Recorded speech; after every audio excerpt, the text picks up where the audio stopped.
kwento ni Mabuti ni Genoveva at Zora Matute.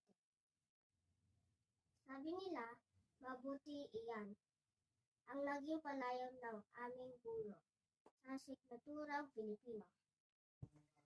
Siya ay tinatawag na mabuti. Hindi lang lamang dahil sa kanyang likas na kabaitan, kundi dahil sa madalas niyang paggamit ng salitang ito.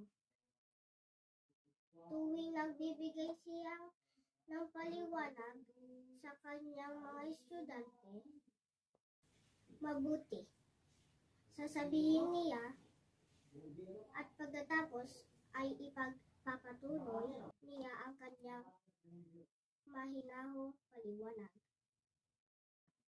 Ako'y nag-aaral pa noon sa mataas na paaralan at isa siya sa mga paborito kong guro. Laging may ngiti sa kanyang mga labi at tila walang dinadalang mabigat na suliranin sa buhay. Ngunit sa kabila ng kanyang malambing at magiliw na anyo, nararamdaman ko na may itinatago siyang madilim na lungkot.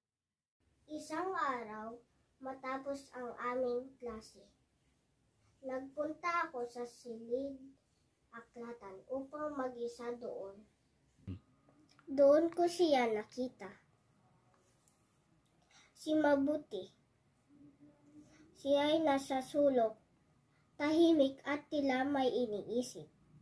Nakasalampak siya sa lupa at mapansin kong tila may hawak siyang isang piraso ng papel. Napansin ko rin ang mga luhang pumapatak mula sa kanyang mga mata. Ako'y natigilan. Hindi ko inaasahan na makikita siya sa ganong kalagayan. Mula noon, napansin ko ang mga pagbabagong tila maliit ngunit mahalaga. Masarap pa rin siyang magturo at palagi may kwento sa kabutihan at pag-asa sa kanyang mga aralin. Ngunit sa tuwing nabanggit ang tungkol sa kanyang anak, tila may bahid ang lungkot sa kanyang mga mata. Madalas niyang ikuwento sa amin ang kanyang anak. Iyon daw ang pinakamahalaga sa kanyang buhay. Ngunit hindi niya kailanman binanggit ang tungkol sa asawa ng kanyang anak o ang kanyang buhay pamilya. Sa bawat pag-usap, napapansin kong may mga bagay na tila hindi niya kanyang sabihin. Isang araw, sa kalagitnaan ng aming klase, bigla siyang natigilan.